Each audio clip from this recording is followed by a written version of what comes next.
توجہ ہے نا. تو وہ اسی طرح کرتے تھے کہ جس کا شعر ٹاپ پہ ہوتا تھا اس کو خانہ کعبہ کے دروازے پہ لٹکا کے آ جاتے تھے اور نیچے اس کا نام ہوتا تھا. سارا سال سارے شاعر آتے تھے اسے سلوٹ کرتے تھے کہ کیا کمال کا شعر کہا ہے. آپ ظاہر اس کی مارکیٹ پڑ جاتی تھی. لیکن جب اللہ نے میرے حبیب کو حکم دیا کہ اے نبی آپ جا کر اس طرح کر کے آئیں، اور نبی نے جا کر خانہ کعبہ کے دروازے پر توجہ چاہتا ہوں، اِنَّا أَعْطَيْنَاكَ الْكَوْثَرَ فَصَلِّ لِرَبِّكَ وَانْحَرْ. ردیف دیکھے، قافیہ دیکھے، اِنَّ شَأْنِيَكَ هُوَ الْأَبْتَرُ. یہ سارا قافیہ ملا اور جا کر لٹکایا. سارے عرب کے شعراء اکٹھے ہو کر آ کر پڑھتے ہیں، سوچتے ہیں، پڑھتے ہیں، سوچتے ہیں. جب ان کی عقلیں فکریں تھک گئیں اور آ کر کہنے لگے ہم اس نتیجے پہ پہنچے ہیں، ھذا لیسا کلام البشر، یہ کسی بشر کا کلام نہیں ہے. اور رسول نے فرمایا میں بھی تو یہی کہتا ہوں، میں بھی تو یہی کہتا ہوں. یہ کلام بشر کا نہیں ہے، یہ اللہ کا کلام ہے. عزیزان محترم توجہ چاہوں گا، پورا قرآن میں یہ جو سورہ حمد ہے نا، یہ ایک طرف ہے، یہ سورتوں میں شامل نہیں ہے. توجہ چاہوں گا، یہ جو 114 صورتیں ہیں اس میں سورہ فاتحہ شامل نہیں ہے، یہ الگ سے ہے. لیکن اللہ فرما رہا ہے پورا قرآن ایک طرف اور سورہ حمد ایک طرف. حضور فرماتے ہیں اگر کوئی شخص کسی مردے پہ 70 مرتبہ اسے پڑھ کے دم کر کے پانی پلایا جائے، اگر وہ زندہ ہو جائے تو حیران ہونے کی کوشش نہیں کرنی چاہیے. یعنی اس میں اتنا اثر ہے. آج یہ ایک فارمولہ دے کے جا رہا ہوں لیکن خلوص نیت سے آزمانا. سورہ فاتحہ یہ واحد سورت ہے، توجہ چاہوں گا، جس میں ایک جملہ بھی اللہ کی طرف سے نہیں ہے. یعنی اللہ ہمیں کہہ رہا ہو کہ یوں کرو. ہر صورت میں اللہ ہمیں کہہ رہا ہے یوں کرو، یوں کرو، یوں کرو، یوں کرو. سورہ فاتحہ واحد سورہ الحمد ہے کہ جس میں اللہ کی طرف سے، یعنی ہے اللہ نے بتائی، لیکن اللہ نے کسی جملے میں کسی آیت میں ہمیں یہ نہیں کہا کہ تم ایسا کرو، بلکہ بندہ اللہ سے کہتا ہے کہ اے اللہ میں یہ کرنا چاہ رہا ہوں، میں یہ کرنا چاہ رہا ہوں. کیا کہتا ہے؟ بسم اللہ الرحمن الرحیم. سب تعریف اللہ کے لیے. ٹھیک، کس نے کہا؟ بندے نے. الحمدللہ رب العالمین، سب ہم اللہ کے لیے ہے جو عالمین کا. کس نے کہا؟ بندے نے. مالک الرحمن الرحیم، اللہ رحمان ہے رحیم ہے. کون اقرار کر رہا ہے؟ بندہ. مالک یوم الدین، روز جزا کا مالک وہی ہے. کون کہہ رہا ہے؟ بندہ. ایاک نعبد، پروردگار ہم تیری ہی عبادت کرتے ہیں، تجھ سے ہی مدد کو طلب کرتے ہیں. کون کہہ رہا ہے؟ بندہ. اہدنا الصراط المستقیم، پروردگار مجھے سیدھے راستے پہ رکھ. کون کہہ رہا ہے؟ بندہ کہہ رہا ہے. بھائی اللہ نے تو کوئی جملہ نہیں کہا. اللہ فرماتا ہے اے بندہ خدا، تو جب 5 وقت آ کر یہ ریپیٹیشن کرے گا، کوئی تو لمحہ ایسا ہوگا کہ تو مکمل طور پر میرا ہو جائے گا. جب تو میرا ہو جائے گا تو اقبال کہتا ہے خودی کو کر بلند اتنا کہ ہر تقدیر سے پہلے خدا بندے سے خود پوچھے بتا تیری رضا کیا ہے.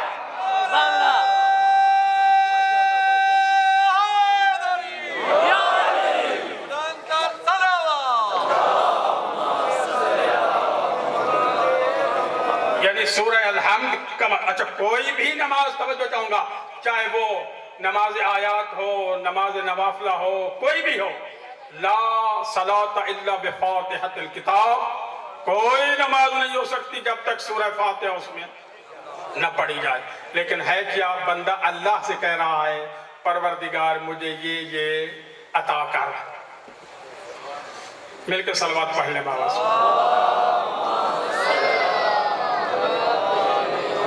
اچھا اب بات کرتا چلو اس قرآن کی خاصیت کیا ہے؟ ھدی للمتقین.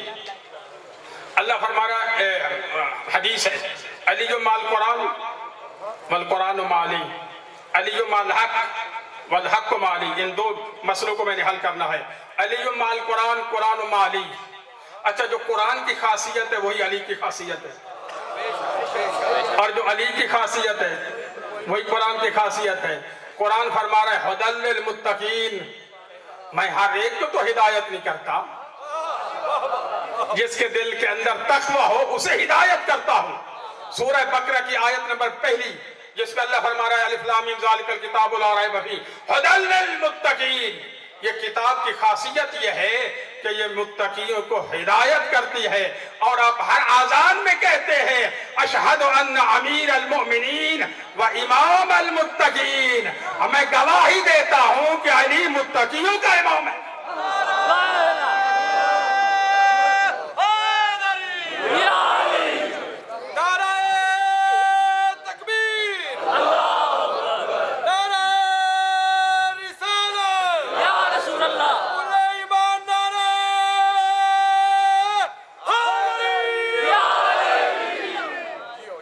طیب اللہ انفاسکم۔ اللہ فرما رہا ہے ھدی للمتقین، اور علی کی خاصیت یہ ہے کہ امام المتقین، امام المتقین۔ آپ ابھی ہر آذان میں یہی تو کہتے ہیں کہ میں گواہی دیتا ہوں کہ متقیوں کا امام ہے، امیر المؤمنین، مومنین کا امیر ہے۔ عزیز محترم، اور علی الحق والحق مع علی، علی حق کے ساتھ ہے اور حق علی کے ساتھ ہے۔ سوال بھئی علی حق کے ساتھ ہے تو یہ بات تو سمجھ میں آ گئی، اور حق علی کے ساتھ کیسے ہو گیا؟ حق یعنی علی جدھر جائے حق ادھر جائے، تو جدھر علی جا رہے تھے وہ کون سی طرف تھی؟ وہ کون سی منزل ہے کہ جس طرف علی جا رہے ہیں تو حق ادھر ہو گیا؟ مسئلہ کیا ہے؟ عزیزان محترم، حق کی پہلے تعریف سمجھو، حق کسے کہتے ہیں؟ حق آپ کہتے ہیں یہ حق بات ہے۔ مثلا آپ کسی واقعے کے بارے میں خبر دیتے ہیں، اور واقعے کی جو خبر ہے آپ نے جا کر دیکھا، اسی کے مطابق خبر کے مطابق واقعہ تھا، آپ کہتے ہیں کہ تو نے حق کہا ہے۔ یہ بالکل حق بات ہے، انہوں نے یہ بات کی ہے اور وہ مثلا ریکارڈ ہو جائے، کہتے ہیں حق ہے، یعنی جو واقعہ جو خبر تھی وہ واقعے کے مطابق ہو، فلاں بندہ مارا گیا ہے، خدا نخواستہ مارا گیا، حق ہے، تو پتہ چلا کہ حق اسے کہتے ہیں جو خبر واقعے کے مطابق ہو۔ ہم قرآن کی طرف چلتے ہیں۔ حضرت یوسف جیل کے اندر، قید کے اندر موجود، توجہ چاہتا ہوں، حضرت یوسف قید کے اندر خود اپنی دعا سے گئے ہیں۔ اچھا یہ حضرت زلیخا باز نہیں آئی تھی، حضرت یوسف نے دعا کی پروردگار مجھے تو قید کر دے، جس طرف مجھے دعوت دے رہی ہیں مجھ سے اس سے بہتر ہے کہ میں قید ہو جاؤں۔ اللہ فرماتا ہے میں نے یوسف کی دعا سنی اور اسے قید میں بھیج دیا۔ قید کے اندر اب تھک چکے تھے، کافی سال گزر گئے، تو دو آدمی آئے، انہوں نے آ کر حضرت یوسف کو کہا کہ ہم نے خواب دیکھا ہے۔ کیا خواب دیکھا ہے؟ کہ میں شراب بنا رہا ہوں، انگور نچوڑ رہا ہوں۔ اچھا دوسرے نے کیا خواب دیکھا ہے؟ دوسرے نے کہا کہ میں نے دیکھا ہے کہ میرے سر پہ خبز روٹی ہے اور پرندے کھا رہے ہیں۔ حضرت یوسف کہہ رہے ہیں کہ اِنَّا نَرَاكَ مِنَ الْمُحْسِنِينَ، ہم آپ کو نیک خیال کرتے ہیں، نَبِّئْنَا بِتَعْوِيلِ، ہمیں آگاہ کر اس کی تعبیر کے بارے میں۔ حضرت یوسف کا بھی بڑا کمال کا علم تھا، یعنی کسی کو خواب کی اللہ نے تعبیر کا علم عطا کیا تھا، اور آج کل کے زمانہ ہوتا تو لائنیں لگی ہوتی، کوئی شخص ایسا ہے نہیں جسے خواب نہ آئے، اور حضرت یوسف سارا دن یہ خواب کی تعبیریں بتاتے رہتے۔ لیکن بہرحال جب یہ دونوں نوجوان آئے حضرت یوسف کے پاس، کہنے لگے کہ میں نے یہ خواب دیکھا ہے، انگور نہیں توڑ رہا ہوں، میں نے یہ خواب دیکھا ہے کہ روٹیاں میرے سر پہ ہیں، پرندے کھا رہے ہیں، نبّنا بتعویل، ہمیں آگاہ کر اس کے بارے میں۔ حضرت یوسف کہہ رہے ہیں شام کا کھانا آپ تک جب پہنچے گا اس سے پہلے میں تمہیں تعبیر بتا دوں گا۔ شام کا کھانا بھی قریب تھا، آ گئے۔ حضرت یوسف نے کہا، توجہ چاہتا ہوں، حق کی بات کہنے لگے کہ تعبیر بتاؤ۔ حضرت یوسف کہنے لگے کہ جس نے دیکھا ہے انگور نچوڑ رہا ہوں، وہ عنقریب رہائی پائے گا اور بادشاہ کے محل میں چلا جائے گا اور بادشاہ کو انگوروں کی شراب پلائے گا۔ اور دوسرے کہا کہ میں نے حضرت یوسف کہنے لگے کہ تجھے چڑھ جائے گی پھانسی۔ کیا ہے؟ پھانسی ہو گئی گی، باہر تو لٹکایا جائے گا، تیرے سر کو پرندے کھانا شروع کر دیں گے، تیرے سر کو نوچیں گے۔ اب جب یہ سنا کہنے لگا یوسف میں نے تو خواب دیکھا ہی نہیں ہے۔ حضرت یوسف کہتے ہیں کہ تو نے خواب دیکھا ہو نہ دیکھا ہو، تو نے پوچھی تھی تعبیر، قضی الامر، اب اللہ کا فیصلہ ہو گیا ہے۔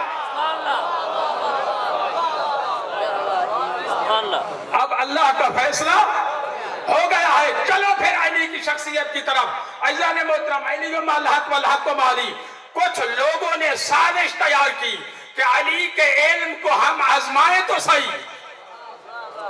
کہنے لگے ہم ایسا کرتے ہیں، ایک زندہ کو لٹا دیتے ہیں اور علی سے درخواست کرتے ہیں کہ یا علی اس کا جنازہ پڑھاؤ۔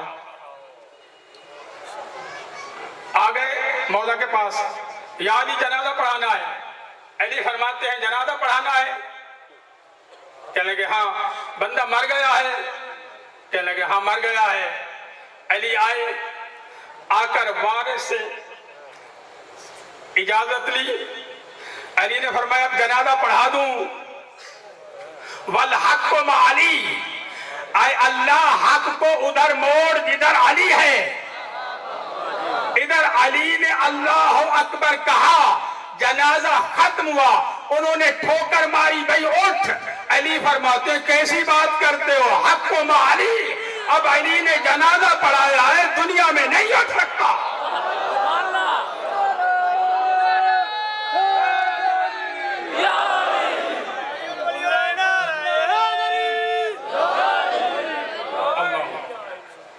والحق مع علی، علی حق کے ساتھ ہے، حق علی کے ساتھ ہے۔ یا اللہ، حضور دعا فرما رہے ہیں یا اللہ حق کو ادھر پھیر جدھر علی جائے، یعنی واقعہ خبر کے مطابق ہوتا جائے، جو جو علی بات کرتے چلے۔ صلوات پڑھ لیں بابا سے بلند۔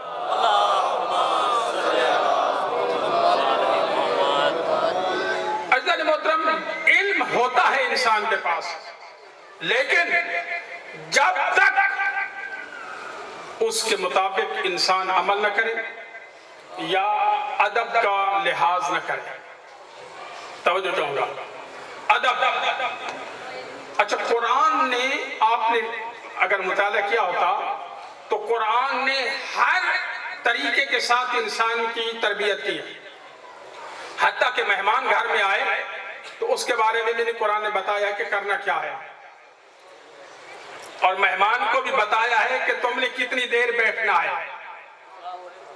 ہاں جی، کئی مہمان آتے ہیں وہ جاتے ہی نہیں ہیں، تو قرآن فرما رہا ہے کہ نہیں نہیں اس طرح نہیں کرتے، میں تمہیں بتاتا ہوں۔ یعنی کون؟ اللہ بتا رہا ہے کہ جب تم کھا لو تو پھر وہاں سے رخصت ہو، پھر وہاں پہ بیٹھنا، زیادہ دیر نہیں بیٹھنا، لوگوں کے لیے باعث زحمت۔ یعنی قرآن کتنے چھوٹے سے مسئلے کو بھی بتا رہا ہے، اور اللہ فرما رہا ہے پہلے بات سنو، کس کس کا ادب کیسے کرنا ہے میں خود بتاؤں گا۔ اللہ فرماتا ہے پہلے تو میرا ادب کرنا سیکھو، جب تک تم میرا ادب کرنا نہیں سیکھو گے تمہیں میری معرفت حاصل کیسے ہوگی۔ اللہ فرماتا ہے پہلا ادب میرا یہ کرو، لا تشرک باللہ، میرا کسی کو شریک مت بناؤ۔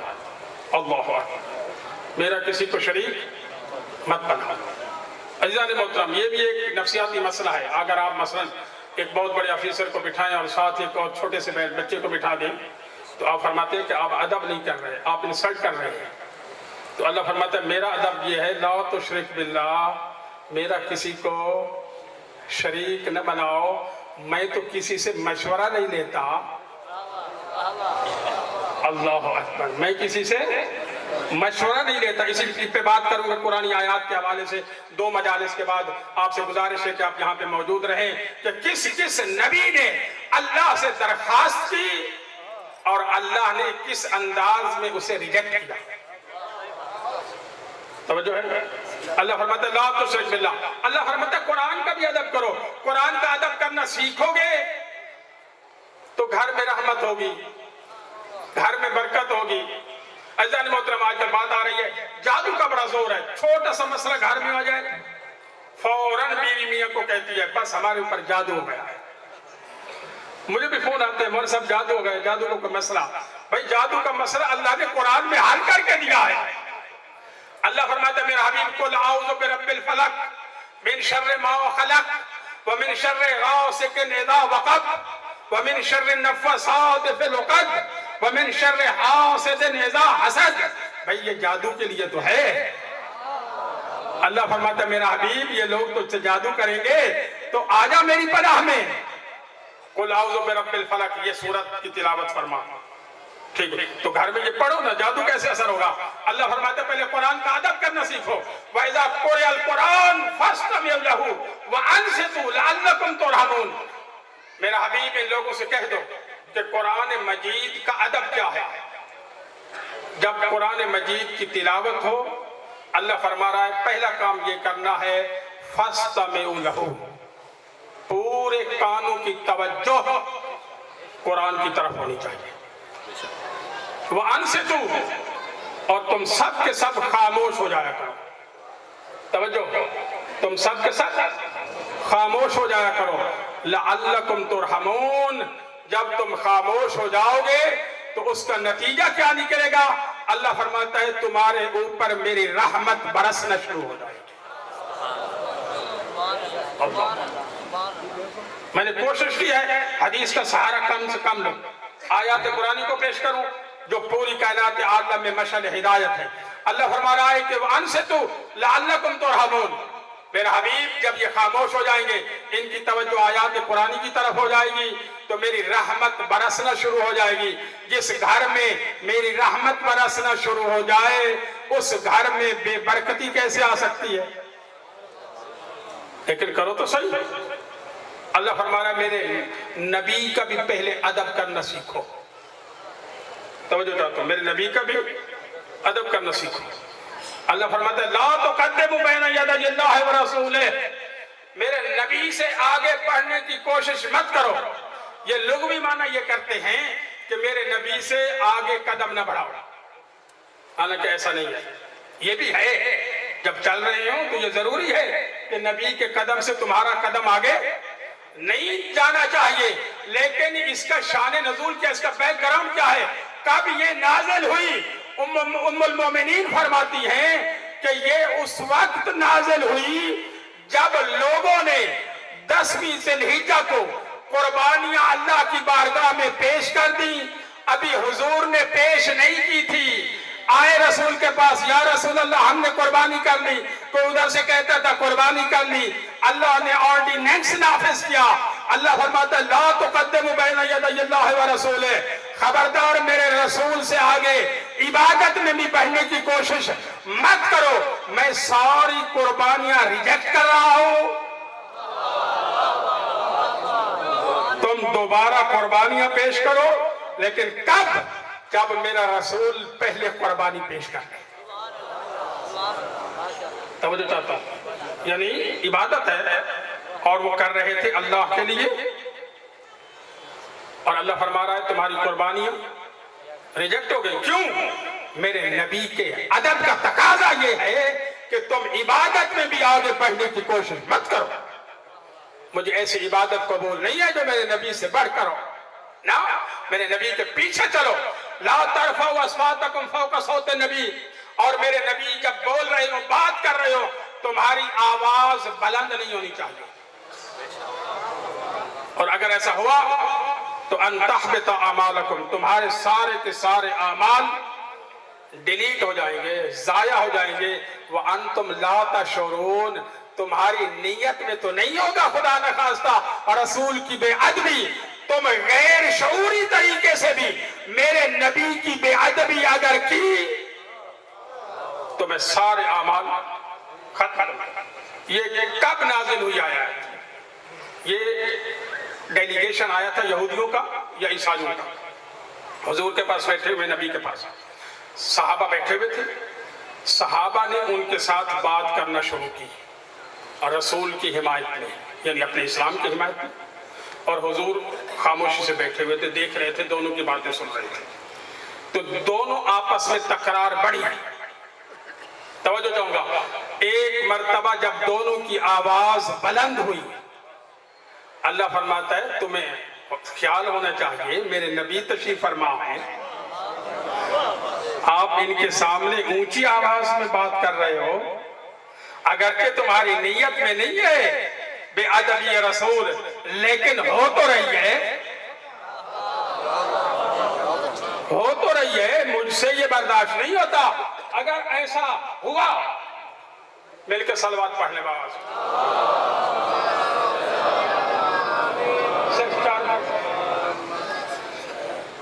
میں بھی عرض کر رہا تھا کیا کمال کے وہ حماد اہل بیت شہید محسن نقوی صاحب، میں ان کے شعر شاید مجھے ڈھیر سارے یاد ہیں، اگر کبھی موقع ملا تو کیا ادب کے شاہکار تھے، کریشن آف لٹریسی، اردو کے کمال تھا۔ لیکن اللہ فرماتا ہے میرے قرآن کے جو آیات میں ادب ہے نا، یہ شاعری سے بہت زیادہ ہے۔ اچھا، اللہ فرما رہا ہے کہ میرے رسول کے سامنے جب تم آواز کو اونچی کرو گے، تمہاری نیت میں بے ادبی نہیں ہوگی، لیکن میں تمہارے سارے اعمال ڈیلیٹ کر دوں گا، ختم کر دوں گا۔ وَأَنْتُمْ لَا تَشْعُرُونَ، تمہیں تو شعور ہی نہیں تھا کہ ہم کر رہے تھے بے ادبی، لیکن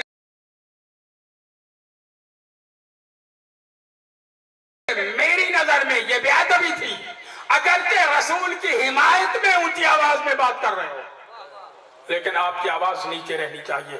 عزیزان محترم، بس ہو گئی بات ختم، نقوی صاحب آ گئے ہیں، میں صرف چند جملے ثواب کے لیے کہنا چاہتا ہوں۔ مولا حسین کی عظمت کے لیے ایک مرتبہ حضور کے پاس بیٹھے ہوئے تھے، مورخ کہتا ہے کہ مولا حسین نے کسی پھل کی خواہش کی، حضور نے ہاتھ بڑھایا، جنت سے پھل لیا، حسین کی خدمت میں پیش کیا۔ مورخ کہتا ہے حیران تھے عرب کہ حضور نے جب ہاتھ بڑھایا، یا تو حضور کا ہاتھ اتنا بڑھا جنت تک جا پہنچا، یا اللہ نے جنت کو اتنا جھکایا کہ حضور کے ہاتھ تک آئے،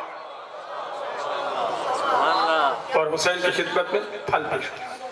عزیزان محترم، مولا حسین جب ودا ہونے لگے ہیں نا اپنے نانا کی قبر پہ، یہ جملہ فرمایا کہ نانا میرا دل بڑا تھا کہ میں مدینہ میں ٹھہرا رہتا، لیکن مدینہ والے مجھے رہنے نہیں دیتے، نانا اب میں جا رہا ہوں، میرا ودا قبول کیجئے۔ مورخ کہتے ہیں اتنی دیر میں اب ماں کی قبر کی طرف جب چلے گا، اتنی تیزی کے ساتھ حسین جا کر ماں کی قبر پہ گرے جیسے ایک چھوٹا سا بچہ ماں کی گود میں جا، اور روتے روتے کافی دیر قبر کے اوپر اپنے رخسار رکھ کے روتے رہے اور واپس پلٹے۔ قافلہ چلا۔ عزیزان محترم، حج سے ایک دن پہلے جب احرام کھولا نا، عمر میں بدلا، حسین ذہنوں کے اندر سوال چھوڑ کے جا رہے تھے کہ تم سوچتے رہنا جس کا ایک دن حج میں باقی ہو اور اسے کہا جائے کہ اب تم حج نہیں کر سکتے، ان کے دل سے پوچھو نہ جانے مولا حسین نے کیسے دل پہ پتھر رکھ کے حج کو چھوڑا، عمرے میں بدلا، چلنے لگے نا۔ محمد حنفیہ، آخری جملے، محمد حنفیہ قریب آ کر کہتے ہیں مولا کہاں کا ارادہ ہے؟ حنفیہ میں کوفہ جا رہا ہوں۔ محمد حنفیہ کہتے ہیں مولا کوفہ کے حالات ٹھیک نہیں ہے، آپ مہربانی کر کے نہ جائیں۔ مولا فرماتے ہیں نہیں، میں نے جانے کا فیصلہ کر لیا ہے۔ اب محمد حنفیہ نے جو دوسرا جملہ فرمایا نا، عرض کی مولا آپ پھر ایسا کریں، میری بات تو نہیں مان رہے، آپ ایسا کریں زینب و کلثوم کو میرے حوالے کر دیں، میں انہیں واپس مدینہ لے کر جانا چاہتا ہوں، اس لیے کہ راستے کے حالات خراب ہیں، اور کہیں ایسا نہ ہو کہ میری بہنوں کو مسائل پیش آ جائے۔ اور عزاداران حسین یہ جملہ سننا تھا۔